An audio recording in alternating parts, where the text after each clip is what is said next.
This episode is provided by Thomas Allgaier and Frinus, based on the most relevant LinkedIn posts about go-to-market in calendar weeks 26 and 27. Frinus is a B2B market research partner helping ICT and tech providers identify niche channel partners by compressing the full journey from identification to qualified first meeting into 4 to 5 weeks. You can find more info in the description. So, what if I told you that one of the most efficient revenue teams operating this week literally didn't employ a single human sales rep? I mean, it sounds crazy, but welcome to this customized deep dive. We are really thrilled you're here as we unpack these massive shifts happening in B2B growth. Because looking at the conversations among revenue leaders, the consensus is pretty undeniable. Yeah, the old playbook of just, throwing more headcount at more software to generate pipeline, that's just breaking down. And today we're looking at the top go-to-market trends seen across LinkedIn to see what's actually replacing it. Exactly. A completely new operational model is taking over. Right. And our mission for you today is to deliver a zero-fluff analysis of those curated insights. We've clustered them into 4 essential themes that basically trace the evolution of modern GTM. First, we'll look at agents and AI-native GTM architecture. Which is a huge one. Totally. Then we're going to look at the raw materials feeding those agents, so data, context, and signal quality. Third, we'll explore why GTM engineering is becoming this core execution layer. And finally, the human element and how to actually earn trust in a completely automated world. Let's jump right into that first theme, agents and AI native GTM architecture. Because the maturity curve we're seeing here is, well, it's incredibly steep. Oh, absolutely. AI has moved way past just being a simple copywriting assistant. Right? Yeah, I mean, think about where we were just a year ago. A marketing team was considered super cutting edge if they just used an LLM like ChatGPT to draft a slightly more personalized cold email. Yeah, and today that's basically table stakes, almost obsolete. Exactly. The conversation has completely shifted from task assistance to full outbound orchestration. So it's not just writing the email, it's executing the entire sequence of logic leading up to it. Right. It decides who to target, watches for the exact second they enter a buying window, picks the channel, and just deploys the outreach. Which brings up Pankaj Kumar. He provided this brilliant illustration of what he calls his GTM control room. Yeah, I saw that. And to be clear for everyone listening, this isn't some theoretical white paper. This is his live production setup. Right, it's a live pipeline with 9 distinct AI agents and 0 human reps. 0. And the mechanics of how those 9 agents interact is what's really fascinating. Because instead of one massive AI trying to do, everything poorly, he uses specialized agents with highly constrained directives. Like the ICP strategist agent. Exactly. Its only job is to score potential accounts against their ideal customer profile. That's it. Then there's a Signal Sentinel agent that just monitors those scored accounts 204/7 for buying triggers. Like a new executive hire or a funding round. Yeah. And then once that Sentinel detects a signal, it hands the account off to an outreach architect agent that actually builds the messaging sequence. And there's even one that extracts sales intel, right? Mining old call transcripts to build this dynamic objection handling bank. It's just wild. It really is. The agents just run on a scheduled loop within strict guardrails. So there's one human acting as an overseer, but the system finds prospects, filters bad fits, and warms up inboxes before that human even logs in for the day. Wow. And the latency reduction there changes everything about the unit economics. Oh, totally. A human SDR might take 3 hours to research an account and draft an email. Pankaj's system does that entire loop in milliseconds at scale. Yeah, and building on that, it's not just agent-to-agent communication. Fernando C. shared his current architecture, and he has wired 24 different API-first tools into one centralized AI agent that just runs the pipeline while you sleep. 24 tools? I mean, Doing that used to require a dedicated engineering team just to maintain those fragile integrations. Right, so he replaces the old method of needing headcount for every dashboard. He's leveraging tools built to communicate with other software, API-first tools like Apollo or Ocean.io for targeting. Or full enrich for contact data. Exactly. In the old model, you needed a human to manually export a CSV from Apollo, upload it to full enrich, scrub the bounces, push it to the CRM. But Fernando replaces all that manual routing using an AI operator, like Claude Code, which communicates with these tools directly using MCP, the Model Context Protocol. That is a crucial development. You can think of MCP as like a secure universal translator. Right, so it standardizes how AI interacts with data. Yeah, it lets an AI securely reach into your local database or CRM and trigger actions without needing a developer to build a custom bridge. It's basically like we've stopped giving a single copywriter a slightly faster typewriter, and instead we've built a fully automated factory assembly line that just runs itself. That's a great analogy, and the democratization of this is moving so fast. Vanessa Ponce recently built 42 different GTM AI agents to replace 8 disconnected tools. 42. Yeah, and she made them completely free for teams to deploy, proving that, the barrier to entry isn't budget anymore. It's really just operational focus. But, an automated factory is completely useless without raw materials, which logically brings us to our second theme. What exactly are we feeding these agents? So, data, context, and signal quality. Right, because this is the invisible bottleneck for almost every revenue team trying to deploy AI.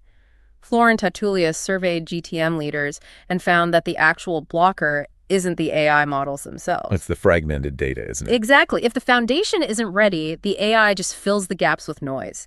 Half the leaders admitted their data is just too fragmented. If customer usage is in one platform, support tickets in another, and the CRM is a mess, the AI can't build a cohesive picture. Which leads to Neuralink's warning about garbage maxing. But wait, I want to play devil's advocate here for a second. Okay, go for it. If I have all this data, like every CRM field, every Slack message, 5 years of call transcripts, shouldn't a smart LLM just figure it out? Why is giving it more context a bad thing? I get why you'd think that, but context overload actually kills AI efficiency. Neuralink gave this perfect example of a VP who took the feed it everything approach for an account summary. Oh no. Let me guess. A giant wall of text. Exactly. The result was massive and dense. It had every fact, but zero actionable insight. So instead of telling the rep that a company just hired a new CIO who used a competitor, it gives them a 5-page history of billing updates from 2021. Okay. Yeah, that's completely useless for a sales call. Right. The hardest problem isn't generating answers anymore. It's deciding what deserves to be in the prompt. If you give an LLM too much noise, its attention mechanism gets diluted. So it loses the ability to weigh what's important versus what's just trivia. Exactly. More data isn't better. Curated data is better. Which reminds me of Mata Sakati's point. She said that cleaning this data swamp is what actually empowers GTM teams to work less and create more.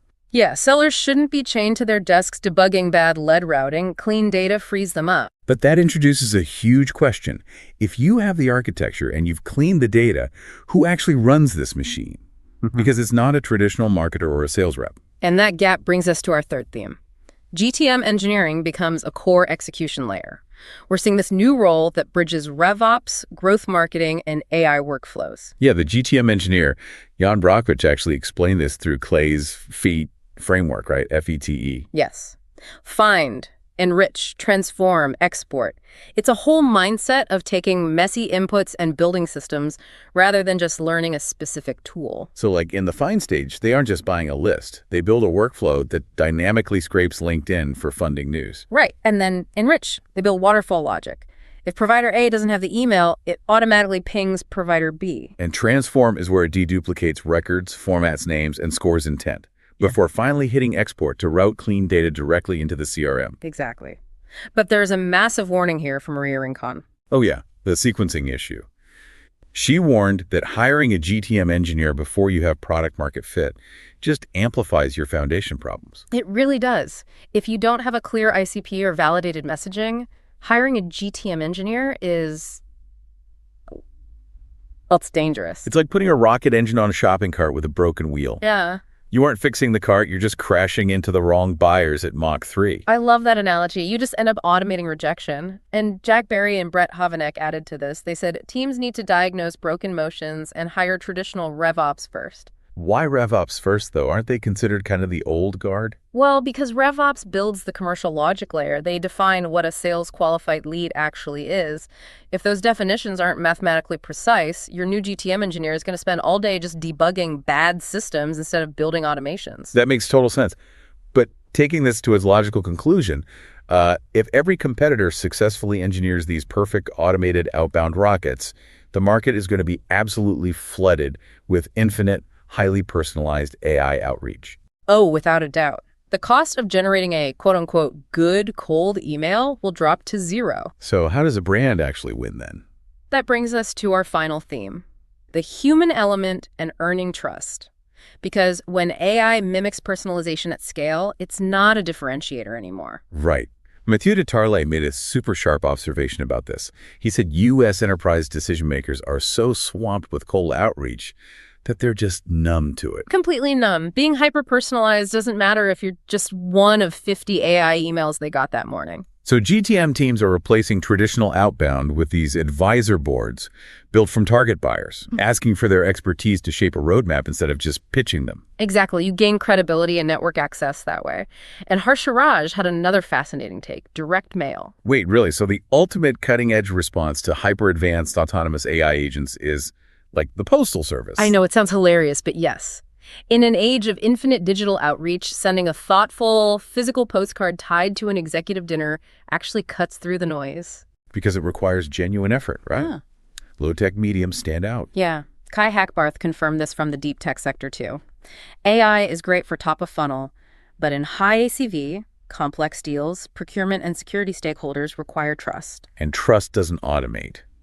You need a human being to look a CFO in the eye and guarantee their data is safe. Precisely. Akansha Jaiswal noted that the goal here isn't to replace marketers with AI, it's to free them from the busy work. So they have the actual bandwidth to build trust and relationships. Right. Because an AI agent can write a perfect white paper, but it can't read the room in a boardroom. Absolutely. Well, if you enjoyed this episode, new episodes drop every 2 weeks.